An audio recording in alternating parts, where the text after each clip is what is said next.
Welcome to science force. வணக்கம். இன்னைக்கு நாம ஒரு செம்ம இன்ட்ரெஸ்டிங்கான டாபிக் பத்தி பார்க்க போறோம். உங்களுக்கு தெரியும், வெயில் காலம் வந்தாச்சு, வெளியில சும்மா அனல் அடிக்குது இல்லையா? ஆனா அந்த சுட்டெரிக்கும் வெயில சமாளிக்க நிஜமாவே நம்ம தோலுக்கு அடியில, அதாவது நம்ம உடலுக்குள்ள என்ன நடக்குதுன்னு எப்போவாது யோசிச்சிருக்கீங்களா? அத பத்தி தான் இன்னைக்கு சயின்டிஃபிக்கா டீகோட் பண்ண போறோம். இந்த எக்ஸ்பிளைனர்ல கோடைகால ஊட்டச்சத்து மற்றும் நீரேற்றத்தின் அறிவியல், சிம்பிளா சொல்லணும்னா the science of summer nutrition and ஹைட்ரேஷனை நாம முழுசா அனலைஸ் பண்ண போறோம். ஒரு மைக்ரோ லெவல்ல செல்கள்ல ஆரம்பிச்சு மேக்ரோ லெவல்ல நம்ம முழு உடலும் வெயில எப்படி ஹேண்டில் பண்ணுது அப்படிங்கிற பயாலஜியை வாங்க டீட்டெயிலா பார்க்கலாம். Okay, let's dive into this.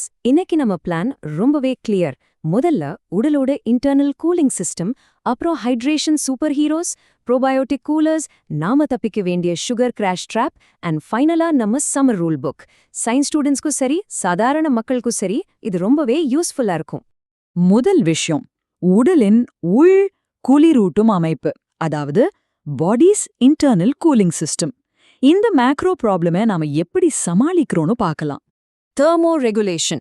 வெளியில எவ்வளவுதான் வெயில் கொடுத்துனாலும் நம்ம உடலோட இன்டர்னல் டெம்பரேச்சரை கரெக்டா 37 டிகிரி செல்சியஸ் அல்லது 98.6 டிகிரி ஃபாரன்ஹீட்ல மெயின்டைன் பண்ணியே ஆகணும். இதை கண்ட்ரோல் பண்றது யாருன்னு பாத்தீங்கன்னா நம்ம மூளையில இருக்கிற ஹைப்போதாலமஸ். இது எக்ஸாக்டா ஒரு தெர்மோஸ்டாட் மாதிரி செயல்படும். இப்போ வீட்ல ஏசி செட் பண்ணியிருக்கோம்.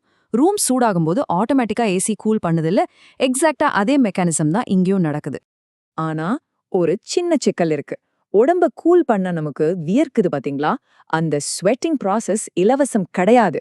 அதற்கு ஒரு செல்லுலார் விலை நாம கொடுக்க வேண்டியிருக்கு. வியர்வை வழியா நாம வெறும் தண்ணீரை மட்டும் இழக்கல, கூடவே ரொம்ப முக்கியமான எலக்ட்ரோலைட்ஸான sodium, potassium, chloride and magnesium, இதை எல்லாத்தையும் சேர்த்து தான் வெளியில அனுப்புறோம். இப்படி வியர்வை வழியா போற எலக்ட்ரோலைட்ஸ் மற்றும் தண்ணீரை நாம உடனே காம்பன்சேட் பண்ணலனா என்ன ஆகும் தெரியுமா? ரொம்ப சிவியரான பிசியலாஜிக்கல் கான்சிக்வன்சஸ் வரும். டீஹைட்ரேஷன், தாங்க முடியாத சோர்வு, திடீர்னு தசை பிடிச்சுக்கிற மசில் கிராம்ப்ஸ், தலைச்சுற்றல், ஏன் ஹீட் எக்ஸாஷன் எனப்படும் வெப்பச்சோர்வு கூட ஏற்படலாம். சோ இதை நாம ரொம்ப சீரியஸா எடுத்துக்கணும். அப்போ இதுக்கு என்னதான் தீர்வு? அதான் இப்போ பார்க்க போறோம். இயற்கையின் நீரேற்ற சூப்பர் ஹீரோக்கள், அதாவது நேச்சர்ஸ் ஹைட்ரேஷன் சூப்பர் ஹீரோஸ் பத்தி பார்க்கலாம். Now, what's really interesting about this, இங்க பாத்தீங்கன்னா 80-95% வரைக்கும் தண்ணீர் இருக்கு. தர்பூசணி, வெள்ளரி, ஆரஞ்சு மாதிரியான பழங்கள்ல இவ்ளோ வாட்டர் கண்டென்ட் இருக்குங்க. இதை நாம சாப்பிடும்போது டைஜஸ்டிவ் என்சைம்ஸ் அதை பிரேக் டவுன் பண்ணி தண்ணீர் நேரா சிறுகுடல் வழியா உறிஞ்சப்பட்டு நம்ம பிளட் ஸ்ட்ரீம்ல கலக்குது. இது நம்ம பிளட் வால்யூம் அண்ட் பிரஷரை சூப்பரா மெயின்டைன் பண்ணுது. மெடிக்கல் ஸ்டூடெண்ட்ஸ் இதை கொஞ்சம் உன்னிப்பா கவனிங்க. வெயில் காலத்துல ஃப்ரீ ரேடிக்கல்ஸ் அதிகமா உற்பத்தியாகி செல்களுக்கு ஆக்சிடேட்டிவ் ஸ்ட்ரெஸ், அதாவது ஆக்சிஜனேற்ற அழுத்தத்தை ஏற்படுத்தும். இதை நியூட்ரலைஸ் பண்ண நமக்கு ஆன்டிஆக்சிடென்ட்ஸ் கண்டிப்பா தேவை. தர்பூசணியில் உள்ள லைகோபீன், ஆரஞ்சில் உள்ள வைட்டமின் சி, இதெல்லாம் செல்களுக்கு ஒரு பெரிய கவசமா நிக்குது. சிம்பிளா சொல்லணும்னா இது நம்ம உடம்போட டேமேஜ் கண்ட்ரோல் மெக்கானிசம்.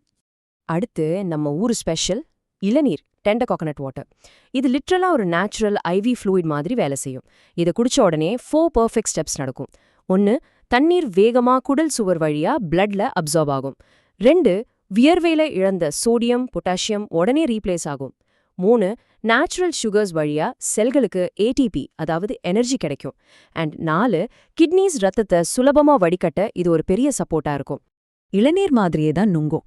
இதுல ஒரு எக்ஸ்ட்ரா பெனிஃபிட் என்னன்னா, இதுல இருக்கிற வாட்டர் கண்டென்ட் ஹைட்ரேஷனை கொடுக்கறதோட மட்டும் இல்லாம இதுல இருக்கிற ஃபைபர், அதாவது நார்ச்சத்து, நீரை உறிஞ்சி நம்ம குடல் ஆரோக்கியத்தை, அதாவது பவல் ஃபங்க்ஷனை செம்மையா பூஸ்ட் பண்ணுது.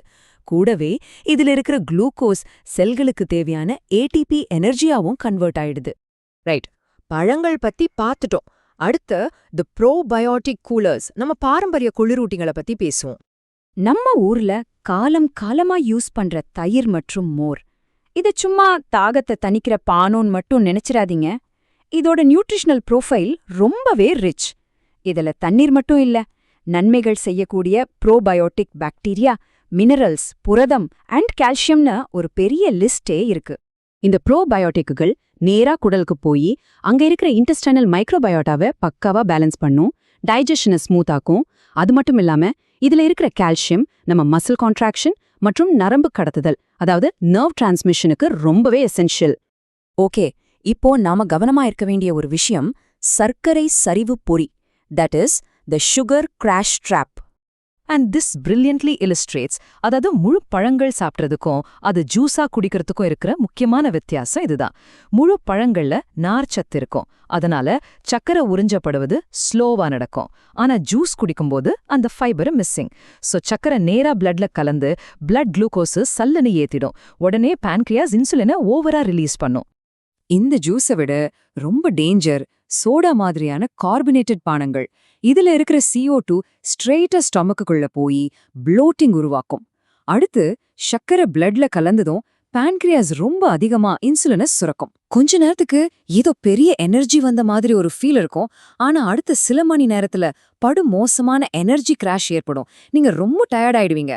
இது போக நாம கண்டிப்பா தவிர்க்க வேண்டிய சில விஷயங்கள் இருக்கு. எக்ஸஸான ஸ்பைசி ஃபுட்ஸ் இரைப்பை எரிச்சலை உண்டாக்கும். டீப் ஃப்ரைட் ஸ்நாக்ஸ் சாப்பிட்டா ஃபேட் டைஜஷன் ஸ்லோவாகி ரொம்ப மந்தமா ஃபீல் பண்ணுவீங்க. அப்புறம் அளவுக்கு அதிகமான காஃபி மற்றும் ஆல்கஹால், இது ரெண்டும் டயோரிட்டிக்ஸ், அதாவது சிறுநீர் உற்பத்தியை அதிகமாக்கி உடம்புல இருக்கிற தண்ணீரையும் வெளியேற்றிடும். சிவியர் டீஹைட்ரேஷனுக்கு இதுதான் மெயின் ரீசன். சரிங்க, சயின்ஸ் எல்லாம் ஓகே. பிராக்டிக்கலா நாம என்ன பண்ணணும்? அதுக்கு தான் இந்த கோடைக்கால உயிர் வாழும் விதிமுறைகள், the summer survival rule book. So the crucial point is this. இந்த சிம்பிளான டேபிளை மட்டும் மைண்ட்ல வச்சுக்கோங்க. லெஃப்ட் சைட்ல இருக்கிற இளநீர், தர்பூசணி, மோர், காய்கறிகளை நிறையா சாப்பிட்டுடுங்க. ரைட் சைட்ல இருக்கிற சோடா, வறுத்த உணவுகள், காஃபீன், ஆல்கஹால் இதெல்லாம் முடிஞ்ச வரைக்கும் குறைச்சிடுங்க. வெயில சமாளிக்க இதுதான் நம்ம அல்டிமேட் ரூல் புக். கோடைக்காலம் வந்துருச்சு. வெயில் கூடும்போது சில்லுன்னு நுர பொங்குற பானங்களை குடிக்கணும்னு நமக்கு இயல்பாவே தோணும் இல்லையா? ஆனா நம்ம ரொம்ப விரும்பி குடிக்கிற இந்த கார்பனேற்றப்பட்ட பானங்களுக்கு பின்னாடி இருக்கிற உயிரியல் உண்மை என்ன? இந்த அறிவியல் அலசல்ல நம்ம உடம்புக்குள்ள நடக்கிற அந்த மேஜிக்லே விரிவாக பார்க்க போறோம். இது சாதாரண மக்களுக்கும் சரி, பயாலஜி மற்றும் மெடிக்கல் ஸ்டூடெண்ட்ஸுக்கும் சரி நிறைய சுவாரஸ்யமான தகவல்களை கொடுக்க போகுது. ரெடியா? உள்ள போகலாம். கொளுத்துற வெயில்ல சில்லுன்னு ஒரு சோடாவை குடிக்கும்போது உங்க உடம்புக்கு உண்மையிலேயே ஹைட்ரேஷன், அதாவது நீரேற்றம் கிடைக்குதா இல்ல டீஹைட்ரேஷன் எனப்படும் நீரிழப்பு ஏற்படுதா? இதுதாங்க நம்ம எல்லாருக்கும் வரக்கூடிய ஒரு முக்கியமான கேள்வி. இந்த மாயைய புரிஞ்சுக்க உடம்புக்குள்ள உயிரியல் ரீதியா என்ன நடக்குதுன்னு நம்ம தெளிவா தெரிஞ்சுக்கணும். சரி, இது கொஞ்சம் ஆழமா பார்க்கலாம். ஒரு பக்கம் பாத்தீங்கன்னா சாதாரண கார்பனேற்றப்பட்ட தண்ணீர், அதாவது ஸ்பார்க்லிங் வாட்டர். இன்னொரு பக்கம் சர்க்கரை நிறைய இருக்கிற கார்பனேற்றப்பட்ட சோடாக்கள் மற்றும் கோலாக்கள் இருக்கு. ரெண்டுமே நுர பொங்குற பானங்கள் தான். ஆனா இது நம்ம உடம்புக்குள்ள ஏற்படுத்துற விளைவுகள் முற்றிலும் நேர்மாறானவை. எது நமக்கு தீங்கு செய்யாதது, எது நம்மள சர்க்கரை வளையில சிக்க வைக்குதுன்னு இப்போ பிரிச்சு பார்ப்போம். பாதை 1, பாதுகாப்பான பானம். எந்த ஒரு இனிப்பும் சேர்க்கப்படாத வெறும் கார்பன் டை ஆக்சைடு மட்டுமே கலக்கப்பட்ட பாதுகாப்பான பானங்களோட உயிரியல் பயணம் இது. இது உடம்புக்குள்ள என்ன பண்ணுதுன்னு பாக்குறதுக்கு முன்னாடி ஹைட்ரேஷன், அதாவது நீரேற்றம்னா என்னன்னு தெளிவா புரிஞ்சுக்குவோம். உடம்புல இருக்கிற திசுக்களுக்கு போதுமான அளவு திரவத்தை கொடுத்து உடம்போட திரவ அளவை சீராக பராமரிக்கிற செயல்முறைதான் நீரேற்றம். நல்ல விஷயம் என்னன்னா, எந்த இனிப்பும் இல்லாத சாதாரண ஸ்பார்க்லிங் வாட்டர் இந்த உயிரியல் தேவையை மிகச் சரியாகவே பூர்த்தி செய்யுது. உடம்புக்குள்ள இது எப்படி வேலை செய்யுது? மெடிக்கல் மற்றும் பயாலஜி ஸ்டூடெண்ட்ஸ் இத கொஞ்சம் கவனிங்க. இந்த சாதாரண கார்பனேற்றப்பட்ட தண்ணீர் முதல்ல நம்ம இன்டெஸ்டைன் எனப்படும் குடல் பகுதியில உறிஞ்சப்படுது. அப்புறம் அது நேரடியா பிளட்ல, அதாவது நம்ம இரத்த ஓட்டத்துல கலக்குது. இதனால உடம்போட திரவ அளவுகள் உடனடியாக மேம்படுது. இதுல இருக்கிற கார்பன் டை ஆக்சைடு வாயு எந்த தீங்கும் இல்லாம ஏப்பம் வழியா ஈலியா வெளியேறிடுது. சோ இது ஒரு இயற்கையான நீரேற்ற செயல்முறையாவே சிறப்பா முடியுது. அடுத்து பாதை 2, சர்க்கரை சோடா வலை. கோடை காலத்துல அடிக்கடி இந்த மாதிரி சர்க்கரை நிறைந்த குளிர்பானங்களை குடிக்கிறது நாம இதுவரைக்கும் பார்த்த ஆரோக்கியமான செயல்முறைக்கு முற்றிலும் எதிரான ஒரு விளைவை ஏற்படுத்துது. அதுதான் டீஹைட்ரேஷன் அல்லது நீரிழப்பு. உடம்புல இருந்து நீர் சத்தானது அதிக அளவுல வெளியேறதையோ அல்லது இழக்கப்படுறதையோ இது குறிக்குது. தாகத்தை தணிக்க நாம குடிக்கிற சில தவறான பானங்கள் இந்த நீரிழைப்பை இன்னுமே மோசமாக்குது. ஆச்சரியமா இருக்குல்ல? தாகத்துக்காக குடிக்கிற சோடாக்களே நீரிழைப்பு தூண்டுது. இதுல ரொம்ப சுவாரஸ்யமான விஷயம் என்னன்னா, அந்த உடனடி நாளமில்லா சுரப்பிகளோட எதிர்வினை, அதாவது எண்டோக்ரைன் ரெஸ்பான்ஸ்.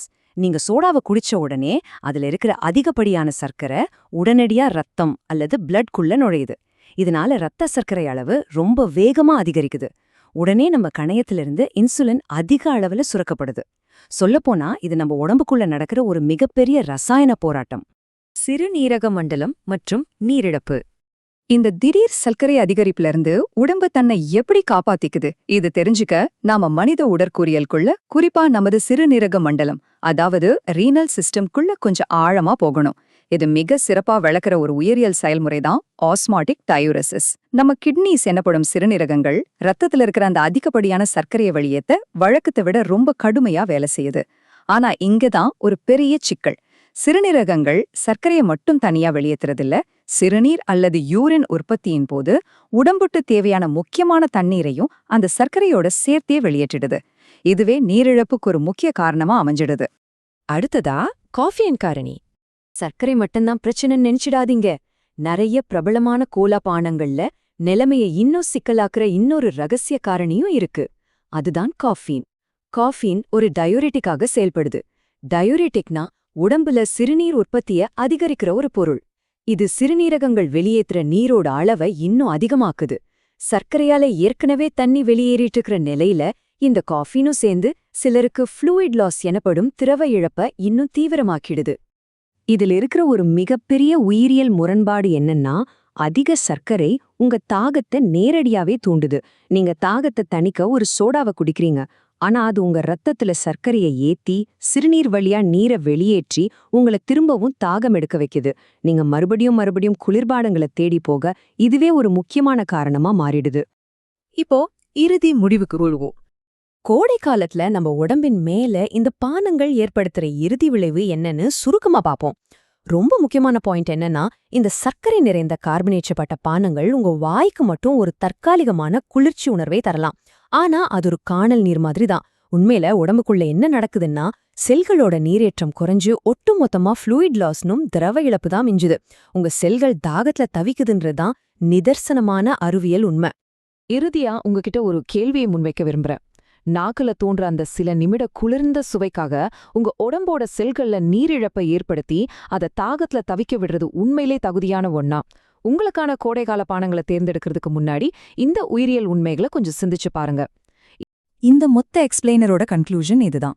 சம்மர் நியூட்ரிஷன்ங்கிறது வெறும் தாகம் தணிக்கிறது கிடையாது.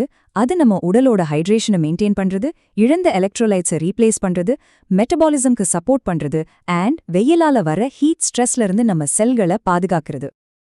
பைனலா உங்களை யோசிக்க வைக்கிற ஒரு கேள்வி. இந்த கோடையில உங்க உடம்புங்கிற என்ஜினுக்கு சரியான எலக்ட்ரோலைட்ஸ் கொடுத்து ஃபியூல் பண்ண போறீங்களா, இல்ல வெறும் சர்க்கரையை கொட்டி ஃப்ளட் பண்ண போறீங்களா? சாய்ஸ் கம்ப்ளீட்டா உங்க கையில தான் இருக்கு. That's it for today. இன்னொரு இன்ட்ரெஸ்டிங்கான எக்ஸ்பிளைனரோட உங்களை சந்திக்கிறேன்.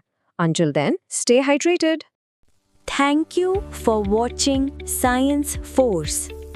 இன்று ஏதேனும் ஒரு புதிய விஷயத்தை கற்றுக்கொண்டது உங்களுக்கு மகிழ்ச்சி அளித்திருந்தால் மறக்காமல் லைக், ஷேர் மற்றும் சப்ஸ்கிரைப் செய்யுங்கள்.